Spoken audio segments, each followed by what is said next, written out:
안녕하세요. 자, A형 4번 문제로 넘어가서 보도록 하겠습니다. 자, 이 문제는 그 현대대 수학 국론 파트의 문제가 되겠는데요.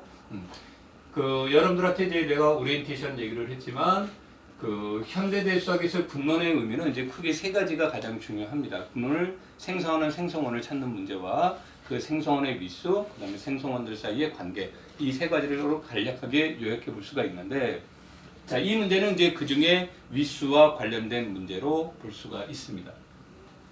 자, 그래서 이 문제는 이제 위수와 관련된 문제인데 여기서는 크게 세 가지를 우리에게 이제 물어봤다라고 볼 수가 있습니다. 그래서 첫 번째로는요, 대칭분에서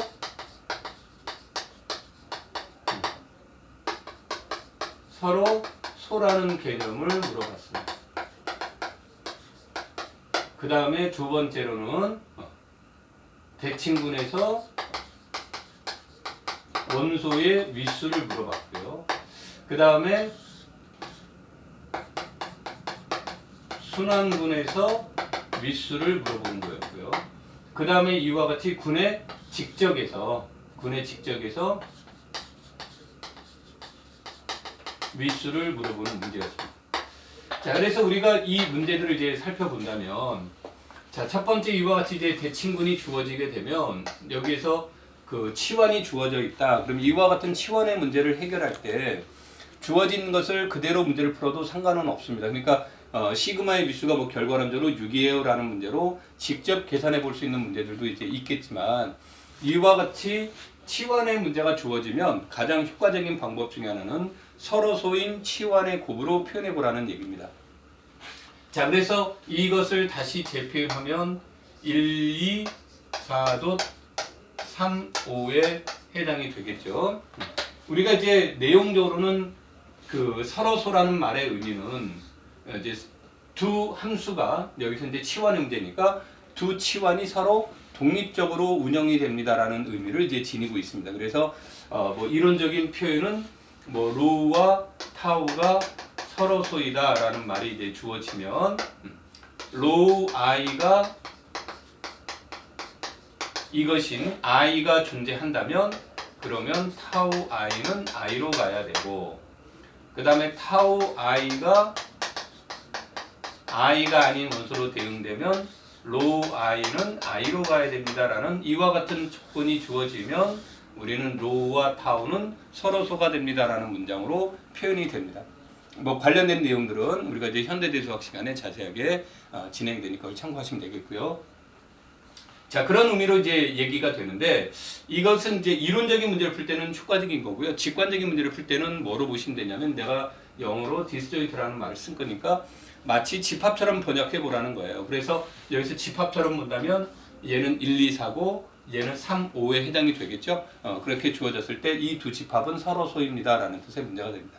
단 여러분들이 이 문제를 논의할 때 중요한 것 중에 하나는 뭐냐면, 이와 같은 정의에 의해서 항등치환은 모든 치환과 서로소가 됩니다.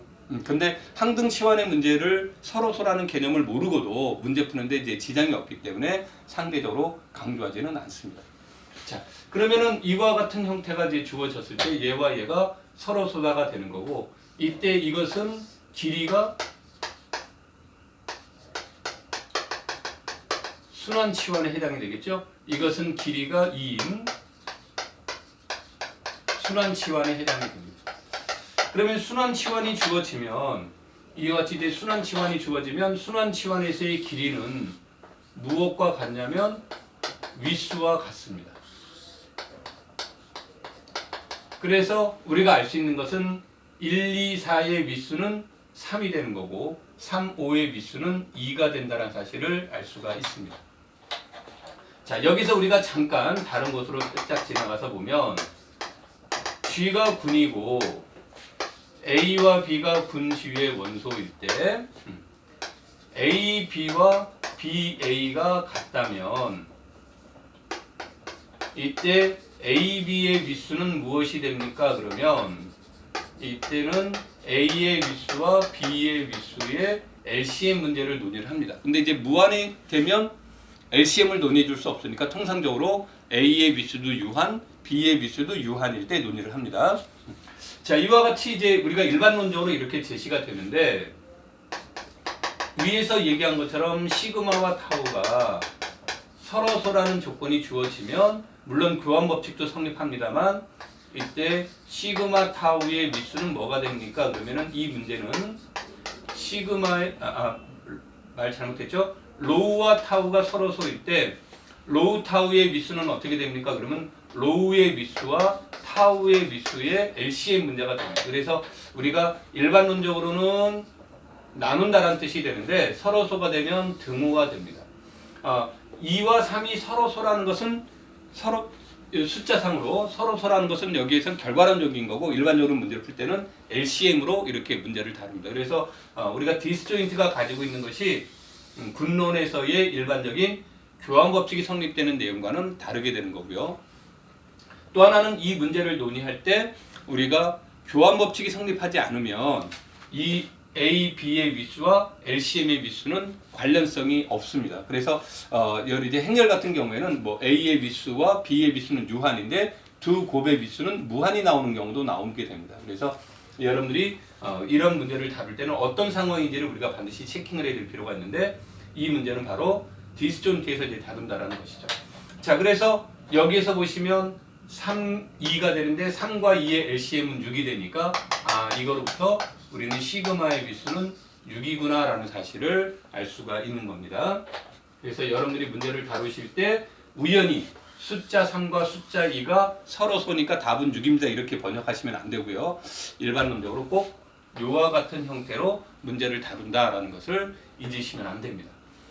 자, 이것이 이제 여기서 말하는 첫 번째 질문의 내용이었고 동시에 이것에 관련된 내용들은 디스조인트를 이용해서 문제를 푼다는 걸 알 수 있었고요. 자, 그 다음에 이제 두 번째로는 순환군에 대한 내용이 되죠. 그래서 우리가 Z12는 덧셈군 1의 문제가 되겠죠. 덧셈군 1의 문제가 되고 이 안에 있는 원소 9는 2를 9번 더해졌다는 의미에서 9에 해당이 됩니다. 그래서 우리가 순환군의 문제에서 이 9의 윗수는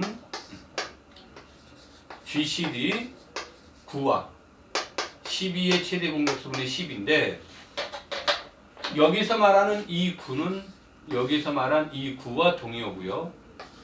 여기서 말한 이 두 12는 생성원인 1의 윗수를 지칭하는 거죠. 그래서 이것에 의해서 이것의 값은 4하고 얻어지게 됩니다. 자, 그래서 얘는 이제 비교적 이런 문제들이 나오게 되는 거. 비교적 간단하게 문제를 이제 해결하는 건데, 이 문제는 그 난이도는 굉장히 어렵지 않은 문제였습니다만, 그 하나의 문제 안에 그래도 위수와 관련된 여러 가지의 내용들을 아주 알차게 잘 담아놓은 그런 유형의 문제다 이렇게 볼 수가 있습니다. 자, 마지막으로 직접에서의 위수를 이제 알아보도록 하죠. 자, 직접에서의 위수라는 것은 뭐냐면 우리가 3번 내용에 이제 해당이 되는데 G와 H가 분이고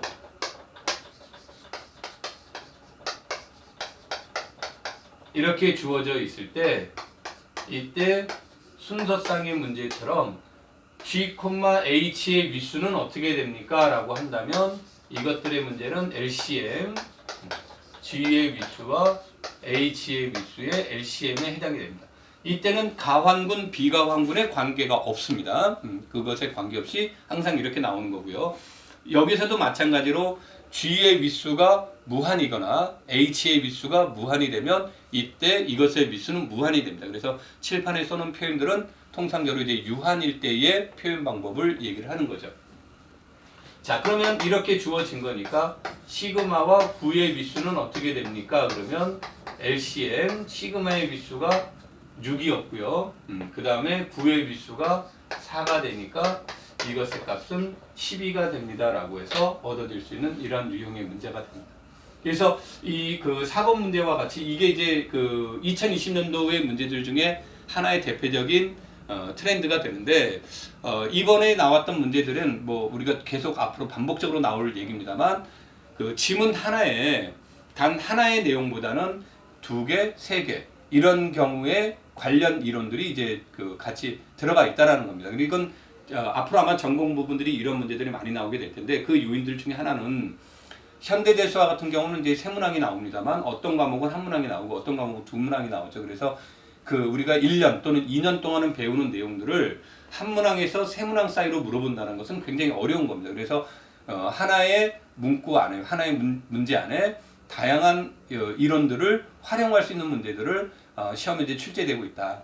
그다음에 이제 또 하나는 이제 이게 지속적인 것인지 아니면 오래 일회성일지는 정확하게 알 수 없으나 계산 결과는 이제 상대적으로 많은 부담감을 이제 줄여주고 있다. 이렇게 이제 보시면 되겠습니다. 그래서 공부하시면서 계산 위주의 공부보다는 개념 위주의 공부가 되는데 우리가 이제 그 임용에서 이제 나타나는 특징들 중에 하나가 뭐냐면 대학 때 성적이 참 좋았는데도 불구하고 임용 시험에 떨어지시는 분들도 많고 대학 때 성적이 상대적으로 좋지 않았는데 임용에 붙는 분들도 생각보다 많이 있습니다. 그 이유들이 이제 여러 가지가 나올 수 있겠는데 우리가 이제 대학이라고 하는 것은 동일한 교수님이 그러니까 나를 지도해 주셨던 교수님이 그 문제를 이제 제시하는 것이고 그 다음에 교재가 정해져 있고 그 다음에 출제 범위가 정해져 있다는 것이죠. 그래서 상대적으로 부담도 덜 되고 그 다음에 표현 방식이나 기호라든지 이런 게 익숙해져 있다는 것인 거고요.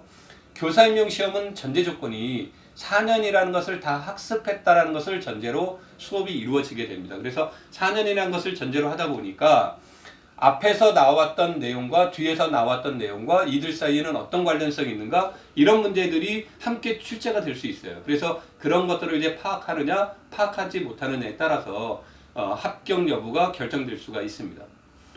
그래서 여러분들이 이제 공부하실 때 그런 것들을 같이 고려를 해봐야 되는데 초창기에는 1, 2월에는 여러분들이 막 그런 것을 같이 연계시켜서 공부하는 건 부담스럽습니다. 그래서 순서대로 공부를 하시지만 여러분들이 5월, 6월, 7월, 8월 넘어가면서 서로 연관된 내용들을 공부하시는 게 좋습니다. 내가 지금 이 기출문제를 비교적 늦게 지금 설명하고 있는 편인데 이거를 유튜브로 얘기를 할 때 조금 조심스러웠습니다. 그 이유 중에 하나는 어떤 문제들은 생각보다 쉬울 수도 있고요. 어떤 문제들은 생각보다 어려울 수도 있고 그러는데 쉽다고 생각하시는 부분들은 크게 이제 문제가 덜 될 수 있으나 어렵게 생각하시는 분들은 야 이렇게 어려서 어떻게 풀지라고 이제 생각하는 것이 너무 초반에 내가 지금까지 공부한 거로 문제를 못 풀었네라는 문제들도 나올 수 있겠고요.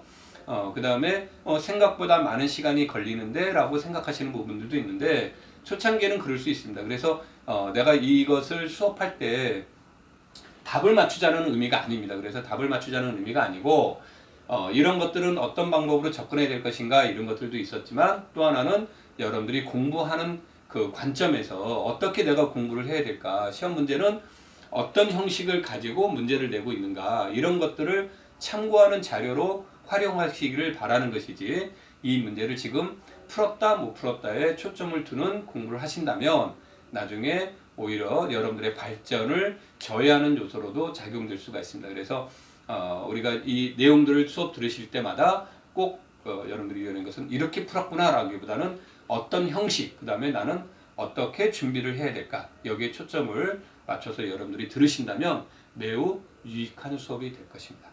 자, 오늘은 여기까지 하도록 하고요. 다음 시간에는 이어서 서술형 문제로 여러분들을 만나보도록 하겠습니다. 감사합니다.